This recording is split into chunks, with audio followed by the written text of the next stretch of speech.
surgeons keep our hearts beating. They do the amazing, help save lives, and so can you.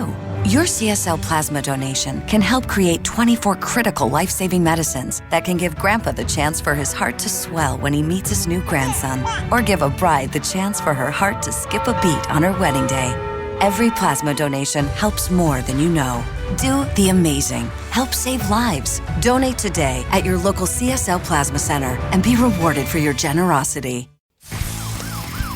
This is Things Police See, First-Hand Accounts, with your host, Steve Gould. Welcome to the podcast that interviews active and retired police officers about their most intense, bizarre, and sometimes humorous moments on the job. I am Steve Gould. Thanks for joining us, everybody. Thank you for coming back, or thank you for finding the show for the first time. I appreciate you. Thank you for all the 5-star reviews. I hope I'm not asking too often. It's just becoming dead noise to your ears, but we're at 908 currently, somewhere around there. Almost to 1,000, and I'll definitely take my foot off the gas once we get there. I really want to hit 1,000. I appreciate you guys. So if you listen to the show and you truly enjoy it and you heard all the free content, I just ask for the 5-star. If you really love the show and you want to show your support and keep the boat afloat over here, you can do that at Patreon. The link is in the show notes, and it's patrolman or sergeant. You get different things with each, but either one, I will send you a vinyl sticker, and also you will get access to the video interviews early. So that's what you'll get, and some other stuff, and direct access to me if you want to chat, ask a question. If you have a question and you want me to ask it on the show, I'll do that. I'll ask a guest the question. We can discuss it. So I've done that before. That's sometimes fun. So that's my spiel for that, guys. Today we have, believe it or not, I went on a dry spell with Canadians for quite a while, but today we are lucky and honored to have another member of the Toronto Police Service. He was 30 years, almost 30 years. He's now a successful author. When he was on the job, he was constable, detective constable, sergeant, and then detective. He's recently re-releasing one of his more popular titles, 1033 Assist PC. So without further ado, let's bring on Desmond Ryan. Sir! Hey, Steve, how are you doing? I'm good, man. Thank you for coming on the show. Thanks for having me over. Are you in Canada still? I am. I am in Toronto as we speak. How's the weather? Well, that's all we talk about here. And it's like New England. Right now, right now it's a little bit of snow, and we've had enough of it. We'd like some sun, and we're ready. Yeah, like I told you before we started here, I was out in the backyard. We have a back 4 acres, completely unlogged, just but has potential. So I want to clear some out, maybe have a fire pit out there. And I'm out there, and I'm late for the interview because I'm out there, and I have winter gloves on. And, you get cold, your fingers get skinny. I'm using the chainsaw, and I come in, and my son is like, "Dad, where's your wedding ring?" I'm like, that's a good question. It's only fallen off one other time at the police station. I got done with the shift, and I was washing my hands really good, and I took a paper towel and threw it in the trash can. And on the way home, I noticed, went through the trash and found it. That was the only other time in 15 years, Desmond. And now, I mean, I know it's just a thing. It isn't our marriage, but I was out there in the woods, like, really sad looking for it. I'm like, it's 4 acres covered in snow. We stomped everywhere. I'm like, it's just gone. It's gone. I remember back in the day when the Toronto Police Service was the Toronto Police Force, you couldn't wear rings. And so the guys would take off their wedding rings because the whole idea was if you jumped over a fence, it could get stuck on the chain link of the fence. I don't recall a lot of guys jumping over fences. So I don't know if there's another reason for all of that, but I'm just putting it out there. Yeah. I don't wear I have a class ring I wear sometimes, and I don't wear it at work because it makes me hold the gun funny. Like it's big enough where it screws with my grip, but right. I don't know, man. I'm just going to get one of those. I don't really like them, but I'll probably get one of those like silicone wedding bands because they're like $25, and I'll just, I feel like shame now. I'm like, I've lost the gold ring. Forget about it. I'll wear the rubber one. What else can I do? So Desmond, how'd you get into writing from being a cop? Were you doing it while you were a cop? Well, actually the second book that's coming out in the series in a couple of weeks, I was writing while I was on the job because I was realizing I was going to be winding down soon. Yep. And, as as cops, we know all kinds of really weird things that don't really fit into the real world in any way, shape, or form. And I thought I want a place for that stuff to go. So how am I going to work this out? And I also like the idea of having things turn out the way I wanted them to. Because, sure. Again, as you know, very seldom does a case or an occurrence turn out the way you want it. Yeah, interesting. That's so true. So and when you're in control, it turns out just the right way. Yes. Oh, good for you, man. That's awesome. I am so happy to see the uptick of prior law enforcement writing books because they don't mind coming on the show to be interviewed, so it's perfect. Right. Well, and you think, for all of us, pretty much all we do is write reports. So we've been writing for years and years and years and years. We have more than enough research, more than enough information. And it's just a matter of putting it together in a sequence that is more entertaining than how it actually happened. Was it difficult to kind of unhinge yourself from the police style reporting to oh wait, I can be use a lot more imagery and descriptors now because, I'm writing a book. It's kind of freeing, I'm sure. Yeah, very much so because, it's bare bones in a police report, or if you're doing a show cause for someone to be released from custody, very clear formula. And so when I first started writing, it was very clipped. I'd like to say Hemingway-esque, but I don't think I was quite that level. It was very clipped, very report-like, actually. Yep. And then I sent it out to beta readers, and I finally hired an editor who said, "Can you explain a little more what's going on here?" Because again, when you're always writing for a very specific audience, like other police agencies or prosecutors, sure, everybody speaks the language. You They're don't have to, as opposed to explaining exactly what you meant by, you got a DNA sample. Yeah. Well, what does that mean? How did you do that? What's involved? Yeah, absolutely. I remember I took a creative writing class and a business technical writing class in college, both. I took the creating writing class first, and it was really cool because he just wanted us to write a paragraph with totally no training or suggestions of an older woman kind of having a hard time getting into her house with the lock. That was it. Right. And it was 3 or 4 or 5 sentences. And then he broke it down and described why don't you try to bring people into her house like it's a movie, what she's looking at, how she feels, her fingers, the fumbling, her dexterity. And when we broke it down by the end, we had a full paragraph of just this woman struggling. And some of the stuff people came up with was really excellent, but you definitely needed that second set of eyes to look at it and go, this can be a lot more. You know what I mean? Yeah, it's totally the show, don't tell. Right. And so you like you said, you're explaining exactly what was she fumbling because she had arthritic hands, and then that brings to mind a certain age of the woman. Right. Was she drunk? Was she at the wrong house? Was right. All sorts of things, and it is that. Not thinking everybody is seeing things from your vantage point.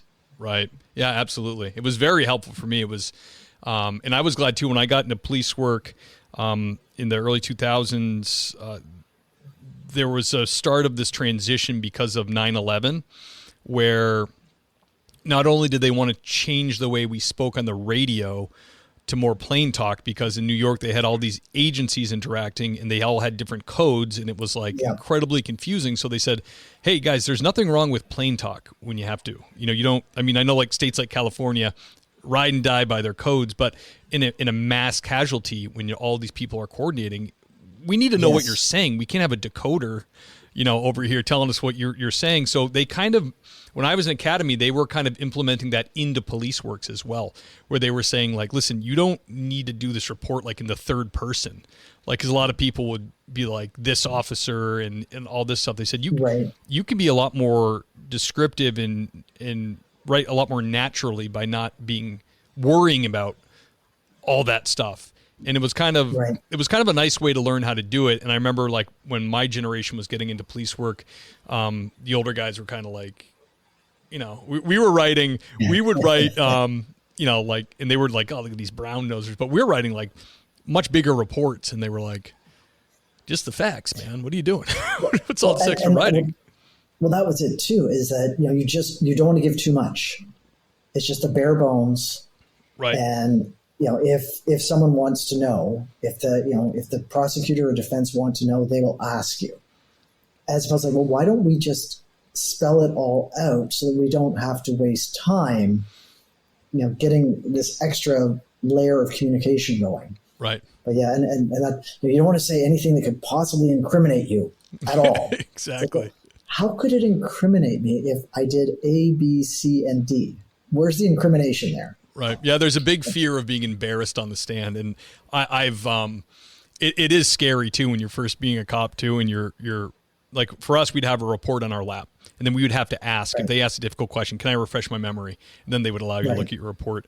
But all kinds of stuff happened that they said wouldn't happen. Like I actually had a visiting judge from Boston was on Cape Cod, and I had an OUI with actually, later he became a congressman, the red-haired Kennedy kid. He was the ADA doing his, time in the streets before he went into his political career.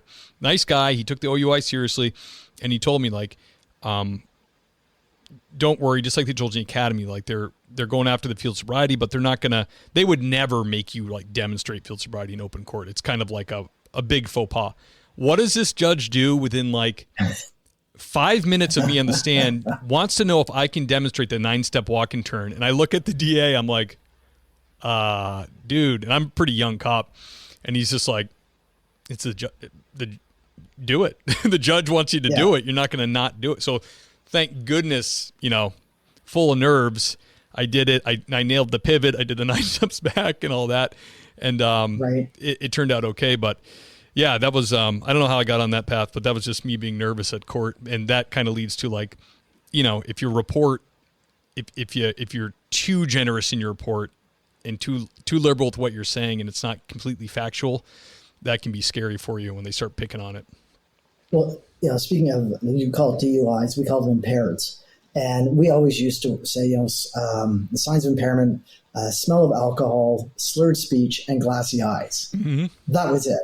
Yep. Right? And so, if you were not a great note taker and followed that up with anything else, you just got hammered in court.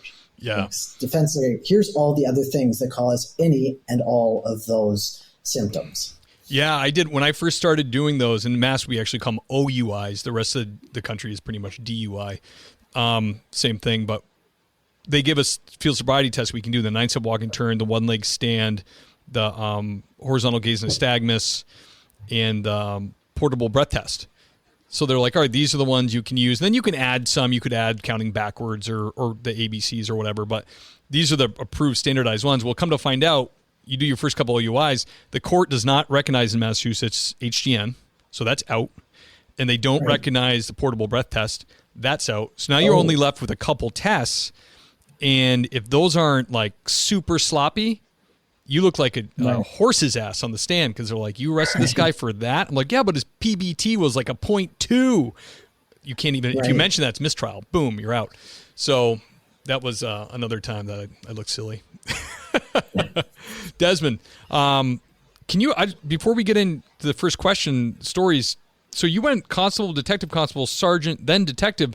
Was it detective sergeant, or is detective above sergeant in Toronto? No, in our rank structure, and it's all about signing authority, really, is sergeant and detective are the same ranks. It's just one is an investigative stream, and the other is a uniform stream. Okay. And so when you get into things like homicide, you're going to have a detective sergeant who's that step above, who's the equivalent of the uniform staff sergeant. Oh, interesting.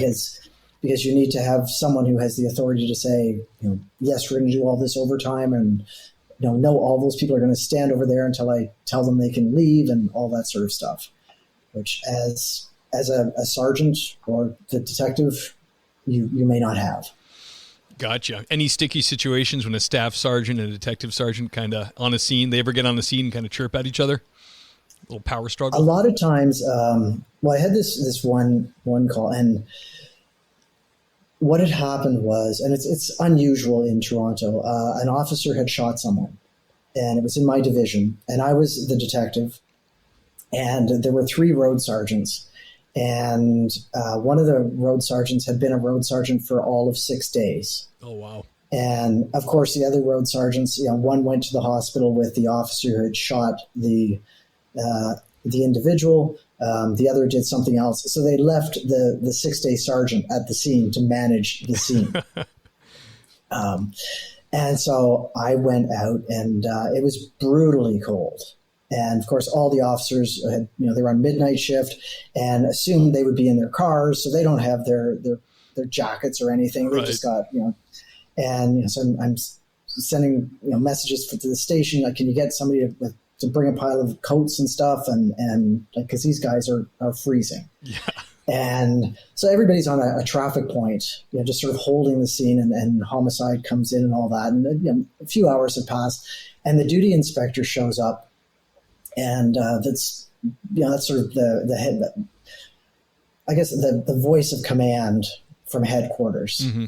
And first thing she does is look at one of the officers and says, "Officer, where's your tie?"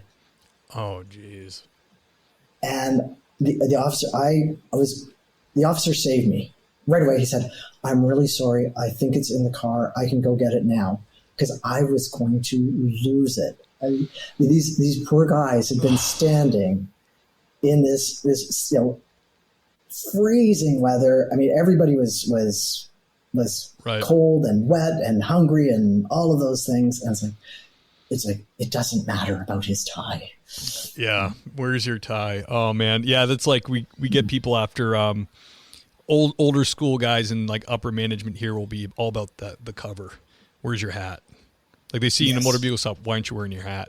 It's like a lot of guys don't wear hats at night because it restricts your field of vision. So right. You don't wear the hat, and they've loosened up, but I've known some older school lieutenants in north of that rank that was like their thing. That was all they cared about, it seemed. They didn't care about, and there was never an attaboy or a correction. It was just like, put the damn hat on. It's like, okay, you got it, LT. Yeah. I was always a big fan of the hat. We had forage caps for a long time. We just went into baseball caps, maybe just shortly before I retired. So they don't look as good. I agree. The baseball caps look sloppy. But I like them because a lot of this one division I worked in, it was a low income area. And so there's a lot of bugs and stuff in the houses, not because it was low income, but just because there were, and you'd have your hat on because there'd be cockroaches falling from the ceiling. And so I like the hat. And I also thought it was great as a prop, right? You go in, you knock on the door, and if you're doing a compassionate message, right? You knock on the door and your hat is like absolutely perfect. And then as you get in, you take the hat off, you fumble with the hat a bit, you talk with the hat, right. It just kind of sort of humanizes your uniform a bit more. Sure. Yeah. We had a guy, an academy instructor in academy that was an old school Brockton cop. And he said they were on a felony stop. They got one guy to come back and the other guy wouldn't. The other guy was in the car fumbling around. They were pretty sure he had a gun. So the sergeant takes his hat, puts it on the guy that came back, and they march him forward using him as a shield. It's thinking like, well, he won't, He's going to see the hat. Oh my gosh. I'm like, that would not, you guys would all be fired now, but I'm glad it worked out. That'd be hard to explain, but I can't use a prisoner as a bullet shield. Why not? All right, Desmond, let me ask you a question here. Can you tell us about the first hot call that you had as a young officer? Oh, well, when I started in the mid to late 80s, the rule was that you had to walk the beat for the first 6 months. Oh, And the wow. idea behind that was that you'd get used to talking to people and interacting, and Sure. you get to know the streets and all that. So it was a good idea. And I was assigned to downtown Toronto, so that made a lot of sense. So there wasn't a lot of action. And then I got into the cars, and I'm sure it's the same everywhere, where the person that you get in with says, "I'm driving. Don't touch the radio. Don't write anything down." Yeah. And, oh, New okay. guy. Yeah. And so the guy that I was partnered with was this. He probably wasn't old, but at that time he seemed really old. He was probably 40. Yeah. But he seemed really old. This old Irish guy. Hey, I'm a 43-year-old Irishman. But at that time, it's like, yeah, this guy's ancient. Yep. It didn't hurt that he smoked a couple of packs of cigarettes every shift. Right. So his hair was white, and he had this patch of yellow, no kidding, up the side of his hair from the smoke.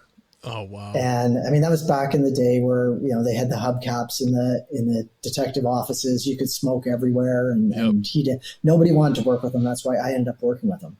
And he wasn't really an eager kind of guy to get out and do stuff, which is why he was great to put new recruits with.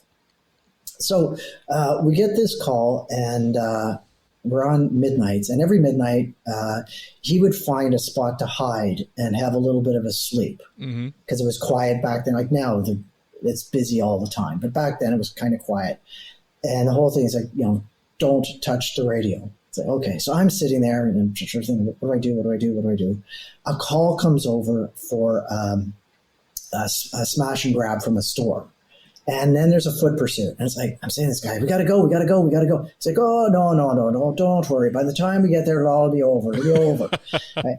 Meanwhile, this thing is going on for like ever. Like they're over hill and dale and they're turning left. And it's like, oh my, I'm saying, we got to go. Because also, I don't want to be perceived as not engaged. I mean, I'm on probation. Right. And as a new guy, you want to be seen as like a real go-getter. And I was, right? I'm thinking, oh, come on. And so finally, he says, oh, all right then. All right, well, let me just turn the engine on. He turns the car engine on. No sooner had he done this, there's a big whoomp on the hood. And then this guy rolls off beside the car. What? And so my training officer guy gets out and goes, well, I think we've caught the bad guy. We've got the perpetrator right here, dispatcher. Can you send a unit to pick them up? And he's got his cigarettes dangling. And he's like, Church goes, well, have you got any handcuffs? I don't seem to have mine with me. I don't know where they are. It's like, wow, so this is what policing is about. Oh, okay. that guy was good. They come to him. Oh, I mean, the stories I could tell about this guy alone. So he was an Irish guy off the boat, the brogue and everything. Oh, yeah. Yeah. Great. He had actually been a guard at Buckingham Palace, and he was telling me stories about Princess Margaret. Really? Like, yeah, and you're just like, you're kidding. And because I'm thinking, what? Yeah, just fascinating. That is fascinating. Man, you could get away with so much back in the day. I remember hearing stories like about when my dad was coming up as a cop. There was a guy in a town just off Cape that like when he went to retire, his gun was like fused into his leather holster just from years of rain, and it was like an old revolver. Somehow he didn't qualify every year. Like he just avoided it. Yeah. Like back then you could just kind of like, if you had enough seniority, you could just kind of slip under the radar. And the armor was like peeling the leather out of the cylinder of the revolver. The thing never would have worked. So essentially he had no gun, no cuffs, no gun, whatever. Man, that's funny. Well, I remember on one midnight shift, there was a guy, well, there's several guys, but one of the guys had a serious drinking problem and raging alcoholic, and he'd show up hammered. Oh, geez. And so he had to drive into work. Yeah. Right? So he shows up, he's on parade, he's hammered. And so they partner him with me, and our police association says you have to have 2 officers in the car between 7 p.m. and 3 a.m. So we're parading at 11 p.m. I get partnered with this guy, and the parading sergeant says, let him sleep it off, come back around 4, and we'll see how things are. Oh, and so I go out on the road as a 2-man car, but there's just me. And it wasn't unusual. Yeah, that's insane. Yeah, I've similar stories in the States of, through the 60s, 70s, early 80s, where there was, they would just kind of stuff it or just kind of, what are you going to do if the sergeant doesn't care? Then it's like, kind of takes all responsibility off you. It's like, all right, well, the supervisor is aware. I guess. But yeah, and then, and I'm like, 1 year on the job, 2 years. What am I going to say? No. Right. So good luck with that. That's too funny, Desmond. Can you tell us a strange or bizarre thing you dealt with on the job? So many. Well, as you know, there's a zillion. I was just thinking about,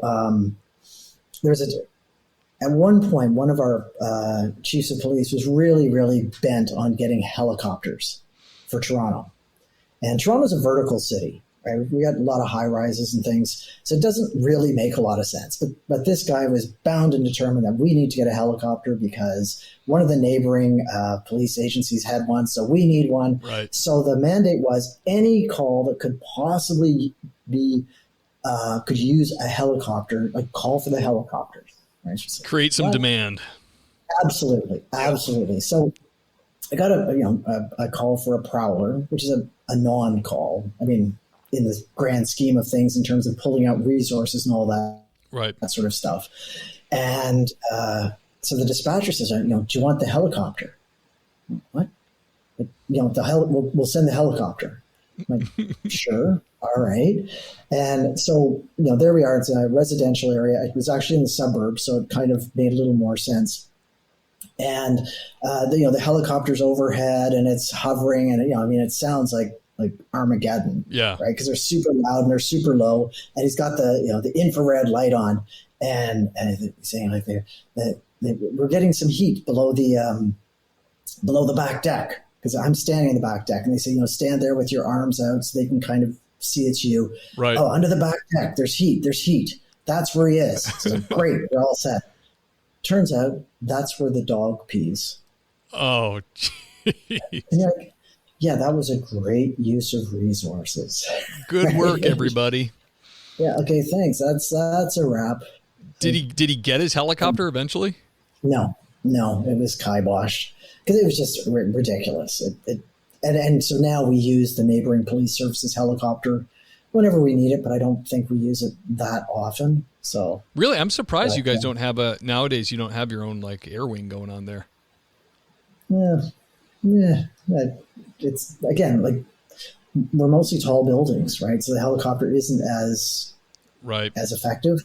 LA, they're friggin' everywhere, but LA is sprawling. It's gigantic area wise. Yeah. It's not like Toronto's more like Chicago or Boston's built up. So it's all condensed. But I had this other one where I was a detective and I get a call for a body is found in a yard. And it's in a residential area. And the grass is probably about 3 feet high. And sure enough, the uniforms have gone. There's a body. And the guy's like fairly bloated. So I'm thinking like he's been here for a while. Mm. And I'm not understanding how, because this is a residential street and, there's a laneway where you can clearly see the body where people go jogging through all the time. So it's not like in the middle of nowhere. Sure. So I am perplexed. So I call in a homicide, which is standard. And, while I'm waiting for them, like one of my officers searches the guy's house and it's like wall to wall booze bottles. Like this guy is a hound. Yeah. Right? He's like just raging alcoholic. Booze bag. And with the back door is locked. Right? We're thinking, well, what happened? So by the time homicide gets there, this guy is like almost rotted. And it was like super hot out. I'm thinking, what the heck is going on here? Well, it turns out he came out of his house. He was going to take a whiz off the back porch, lost his balance, fell down. The back door slammed shut. And when he fell, he did a little bit of a crawl, but then he just succumbed to whatever injuries he had. Ugh. And because of the heat and the alcohol, it was the alcohol that made him decompose like at an exponential speed. Really? And yeah, so he looked like he'd been there for 2 or 3 days, when in fact he'd been there for 6 hours.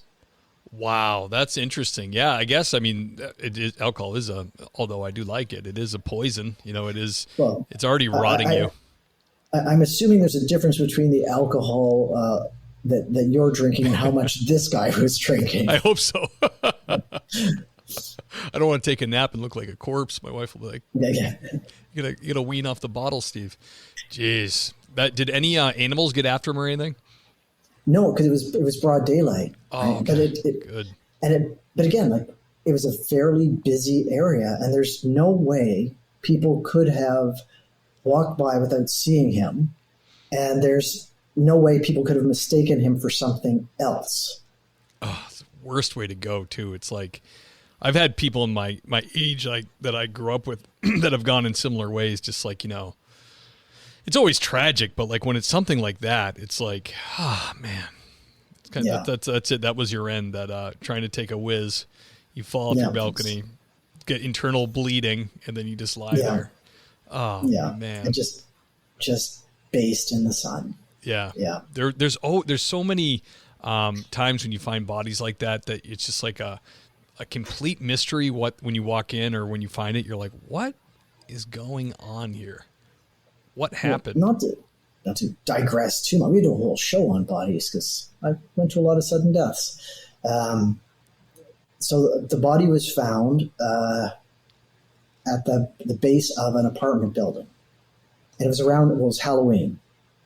And this is important because the body was sort of one place, and the head was about 10 feet over. What? And so people, again, it was a very, very busy area. People thought it was some kind of a Halloween decoration thing. Yeah. Right? Because there wasn't blood. Yep. Right? And there was right? And so finally somebody's like, oh man, this is not what it seems. Right? And there was like a clean cut. His head came right off. And so we were able to locate the apartment that he came from.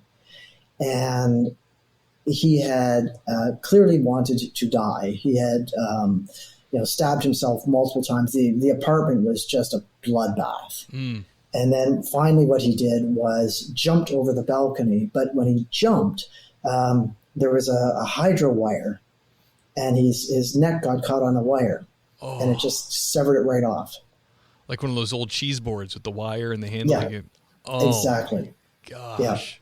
That's disgusting. Yeah. And the blood was probably completely drained, right? And it just rolled over. Yeah. And so that's, and again, it was November 1st. And so all of the people, it was a very busy area. Mm-hmm. All of the people walking by just thought, oh, okay, well, that's just, it's just a decoration. Man, that's disgusting. It reminds me of a serial killer back in the day in the U.S. I think this is real.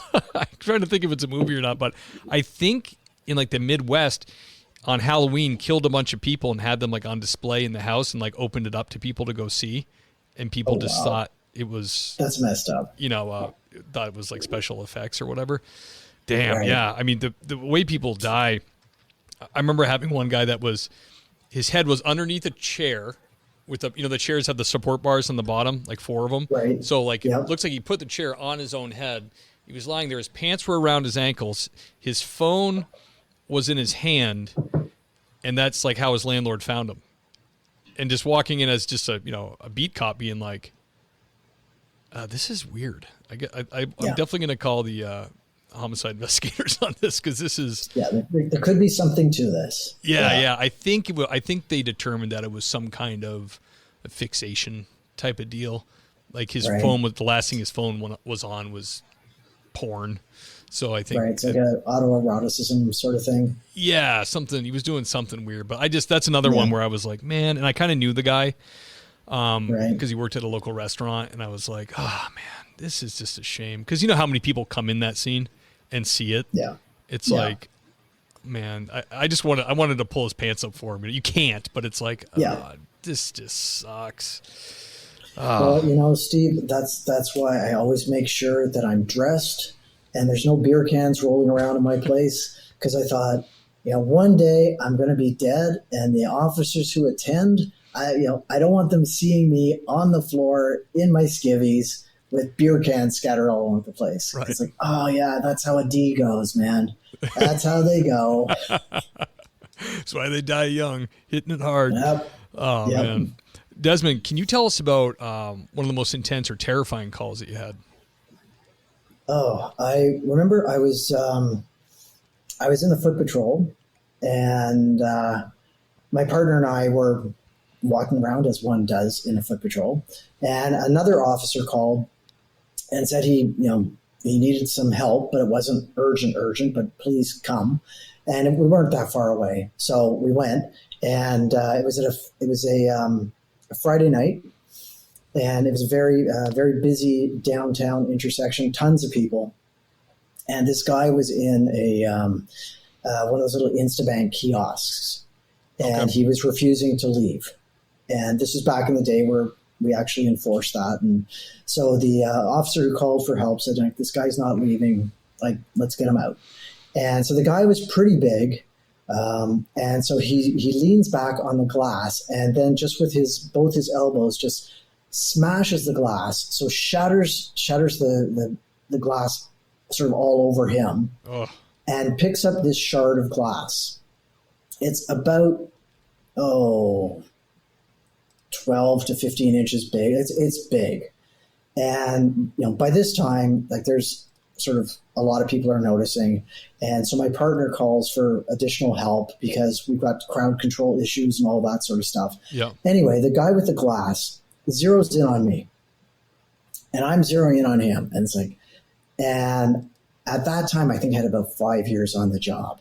And he starts walking towards me with this shard of glass. And it was the weirdest thing, Steve. I've never experienced it before or since. All of a sudden, everything went quiet. And I looked at him. I thought, one of us is going home tonight, and it's going to be me. Yeah. And everything slowed down. And in my mind, I had already pulled my gun out, and I had already shot him. And I had passed my gun off to my partner for forensics. But before that could happen, one of the officers, because they put over an assist, who came, leaped out of nowhere and just broadsided this guy and knocked him to the ground. Oof. So all of a sudden, I'm back into reality. There were 18 police cruisers there with their sirens and lights on, and I didn't hear anything while this little interaction was going on. And all of a sudden, it's like, oh my God, like, what's going on here? And so, obviously he didn't get shot. I didn't get stabbed. We apprehended him, and originally we were going to charge him. So we get him in the back of a car, and they go to the station. We meet them at the station, and that parading sergeant says, like, we don't want him here. This is a mental health apprehension.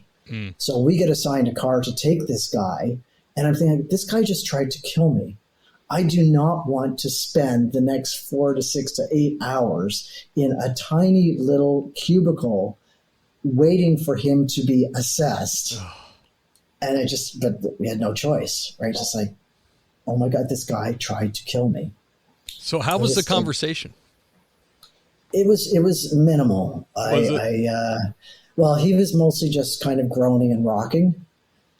And I I think my eyes were probably as bug-eyed as they've ever been.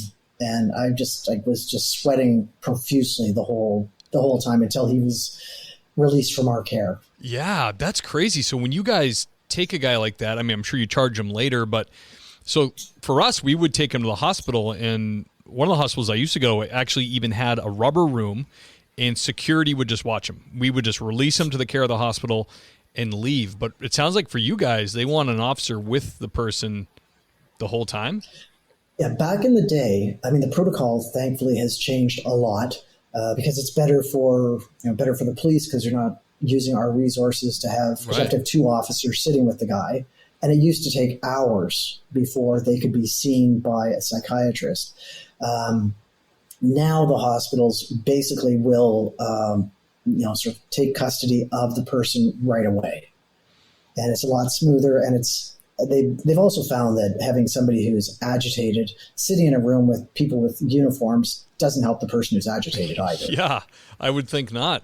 Yeah, I mean, the closest thing I've had to that experience was like Section 12ing somebody, which is what we call for like a mental health, like involuntary submittal to the hospital, is we'd have to ride in the ambulance with them, which was like a 20-minute ride. And that to me was like so stressful. It was like either they're 4-pointed or you have them cuffed and they're snarling and biting at the air. Sometimes you have to put a mask on them or a spit shield because they're trying to spit on you. And I whenever we get to the hospital and those ambulance doors opened, I was always so relieved that I was about to get picked up by a cop and get the hell out of there, get away from this person, because they're gone. They're in an altered state, and being exposed to that for hours, you must just go deep with your thoughts of like, what is wrong? What is going on in this person? Is it they have a demon? Like, what's the deal? And they try to kill you. Like, yeah. That was not a good evening. Yeah, that's not cool, man. Probably had a little brewski after that one, little choir practice. Yeah. We debriefed afterwards. Yes. Yeah. I spent some time in Canada. I used to date a girl who was from New Brunswick, St. John. And man, Canadians are fun. There are fun people to hang with. I mean, and I know I'm making a broad generalization, but like literally every bar, every house party, one of her friends was her husband was a longshoreman, and like just it seemed like everywhere we went they were like just good time Charlies. Like they were just like into like hanging, having a beer, very non-judgmental people, very that's pretty much it. Yeah, and I think it shows too with like just like your violence. Like I think there's like probably why it's just a whole different culture. There's just a different.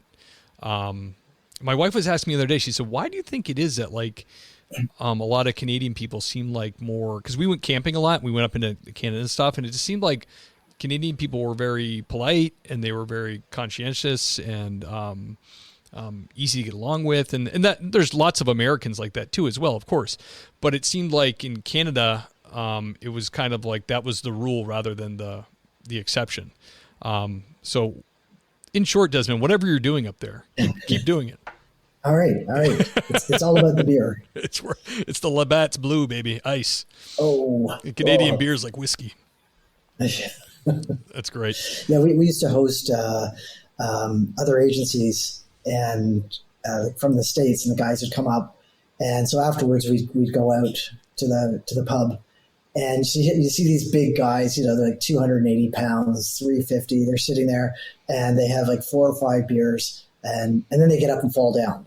Yeah, because they're not used to the Canadian beer. Yeah, back in the day, Canadians were really the only ones going over 5%. Like that kind of snuck down into. I went to school in Western Mass, so we weren't far from Montreal. Right. But then the ice beers and Canadians and Labatt's Blue and all that stuff was like, oh wow, they're getting a little bit more bang for their buck up there. You know what I mean? Yep. I remember that same girl I dated. She had dated before me a guy in the Canadian Royal Army, and she's like, we had to break up because he was just always at the pub on the ship. And I'm like, what do you mean? She's like, the Navy ship had a pub and it was great. Like I got to go in there, and but he was always there with the boys, drinking. I'm like, man, I would join the Canadian Navy, I think. Well, I'm sure it has its perks, and maybe that's one of them. Yeah, hell yeah. All right, Desmond, can you tell us a heartwarming or a positive encounter you had as a police officer? Well, I mean, as you know, Steve, all the heartwarming ones they kind of come out of a bad situation. Because the firefighters do all the nice stuff. The good guys. Yeah. So it was just around Christmas time, and a call came in for a girl. She was like 14. She'd gone to school, and she told the principal that her mom was dead. And it's like, oh, all right. So my partner and I were both detectives. We went out to investigate the scene, and sure enough, mom's dead. Ooh. And of course, you don't know what you've got. Right? It's like we don't know this girl. We don't know the situation. We're doing background checks. There's nothing on this address. We have no idea. So, we're looking at this girl. It's like, are you a suspect? Anyway, as it sort of unfolds, the mom had been sick for a very long time, and she was not following the medical protocols that she was supposed to be doing. And so she just became toxic and died. And this girl had been living in this house with no water, no heat because the pipes had burst. I mean, it looked like an abandoned house in a very nice part of Toronto. Weird. So she'd been living there for 3 or 4 months with her mom in like this on death's doorstep sort of condition. Yeah. Going to school every day. Her grades were good. She would bathe at school. Nobody noticed. Oh, poor kid. There was nothing. And so, of course, we're thinking, well, what are we going to do? Like, where's this girl going to go? And so we were able to contact the dad. And, our initial response is like, where's this guy been? Right? This deadbeat, what's going on? Yeah. Well, it turns out that he has been trying to get access to his daughter for years.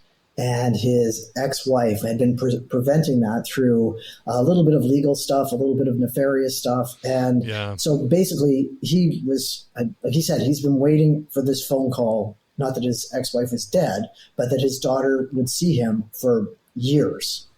And so they get reunited and just before Christmas. And my partner and I went over to see how she was doing because, it's a big change right, for both of them.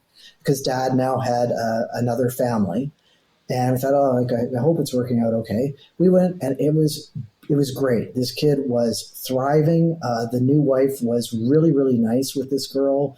Dad was like insanely happy. The little kid in the family, of course, was insanely happy. Yeah, and it was one of those like, wow, that worked out really well. Yeah, wow. The States is the same way with they strongly advocate for kids staying with mom. So it's kind of the way the system's set up. And it's hard. You really, as a dad, really are fighting an uphill battle to negate anything the mom, because they can say almost anything. And you kind of have to spend a lot of money court-wise and witness-wise. That's all's well that ends well. Like you said before, all these stories start in darkness, but they come out. And you don't realize, when you're talking to people outside of the policing community or the EMS community, and you're telling stories, and they're just looking at you like, "What is wrong with this guy?" It's like, no, this is a happy story. Wait for it. It's really, really good. And like, no, wasn't that so heartwarming? Wasn't that great? It's like, no, heartwarming is we got a puppy for Christmas. Right. Oh. Okay. I guess my brain's been rewired. Yeah. So, I mean, talk about a latchkey kid. She's basically taking care of herself. How old was the kid? She was 14, and her mom had breast cancer. Ooh. And did not do the follow-up stuff. And her surgeries had abscessed. It was, the living conditions were horrible. The house smelled rancid because of all the sort of fluids coming from her mom while she was alive. Never mind.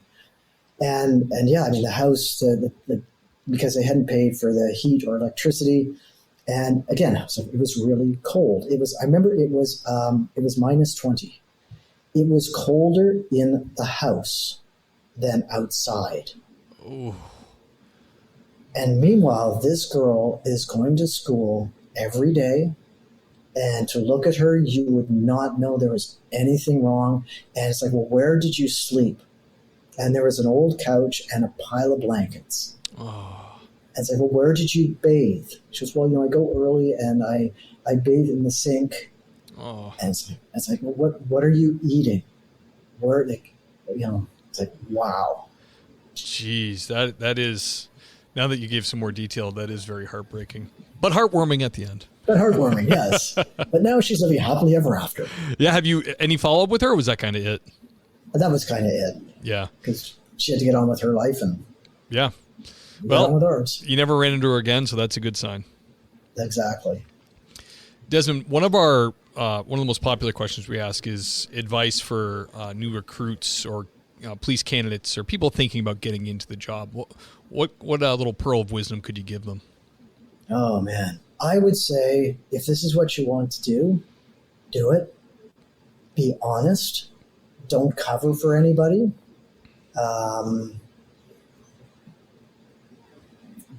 Keep, as hokey as it sounds, keep your heart pure.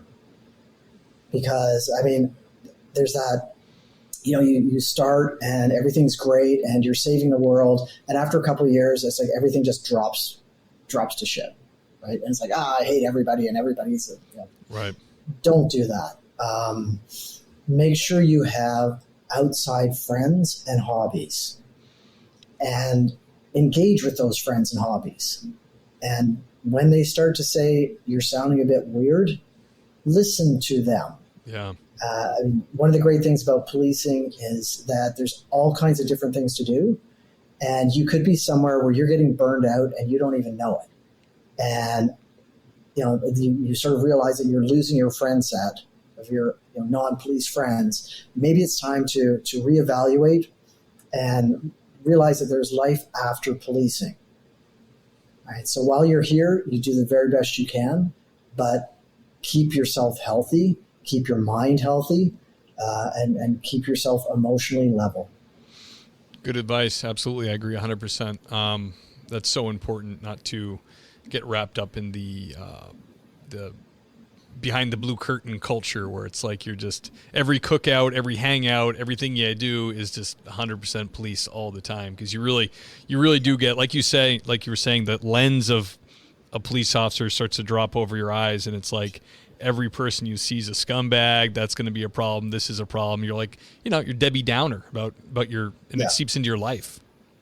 Well, and shift work doesn't help because you're working weekends when everybody's off, but you have Wednesdays off. But the only person who has Wednesdays off are the guys on your platoon. So you get together with the guys in your platoon.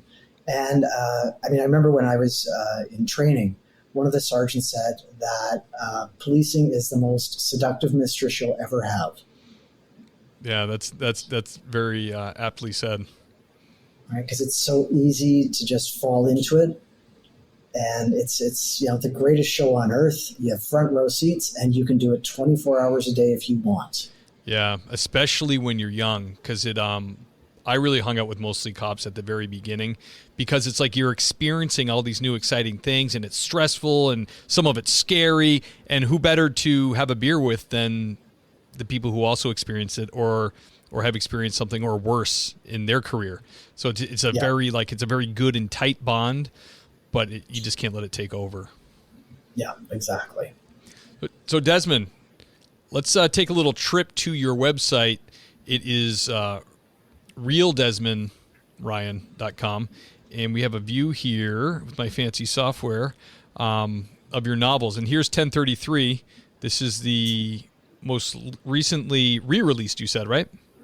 Yes. Yeah, so it's got a different cover because I haven't updated my website yet. And I've included the funeral in 1033 because it was just supposed to be a little sort of epilogue that I got carried away with because it was going to be something that I just sent out to my readers because somebody was asking, what's a police funeral like? And so that became a little novella in and of itself. So in the re-release of 1033, the funeral is there as an epilogue. Oh, very cool. I like that. Are most of your books longer books, like novels? Yeah. They're your 70,000 word, whatever that translates to in pages. Right. But hopefully it doesn't feel like 70,000 words. Yeah. You don't want that. Mike O'Shea crime series. Now this is the Irishman in this at all? Yeah, just a bit. Yeah. Okay. Yeah. That's so. Did you base some of the character on that guy you worked with? Well, Mike's kind of a much more calmed down version, but there's a lot of the sort of Irish in his background, and mostly it's just that whole Irish family that's very much in Canada. The Irish police is a big thing, or used to be. So that's where that came from. So where's the best place for people to pick a book up? Right from your website, or would you rather them go somewhere else? If they go to Barnes & Noble online, or they can go to Amazon, or they can go to a lot of bookstores have them, that's the best place to get them. Awesome. And I'll put the links for those in the show notes, and it'll make it up onto the website as well, so everybody can go there and check you out. Thank you. Desmond, it was an honor to have you, man. Thank you so much for coming on and giving us your time and your stories. Oh, it was a pleasure, Steve. Thank you. All right, brother. I'm going to do the outro. Can you hang out for just like 10 seconds and I'll get back with you? I sure can. Great. The great Desmond Ryan. Awesome.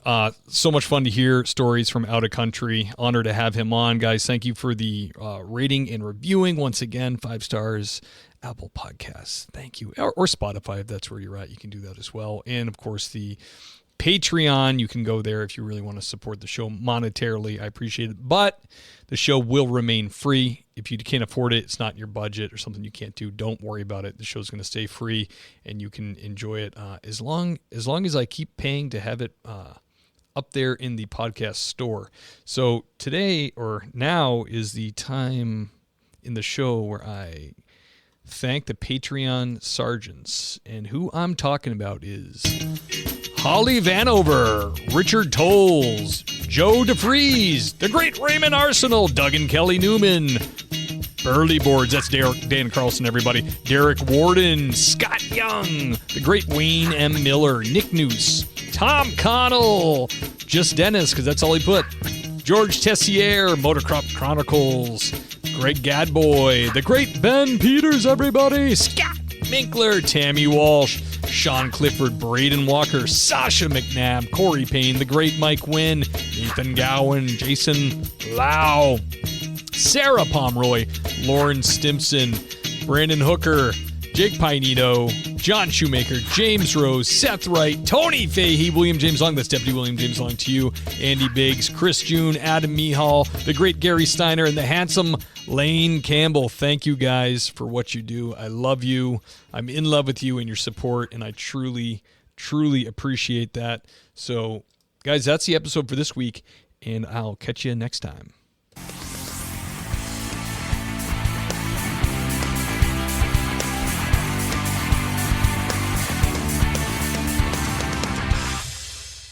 When you hire your local CertaPro painters, you get The power of a cut above. decades of expertise to transform your home. From so-so to virtuoso. The power of neighborhood painters. We live where you live and probably like the same pizza place you do. Put The power of pro. to work for you today. Get your project started at CertaPro.com. Each CertaPro painter's business is independently owned and operated.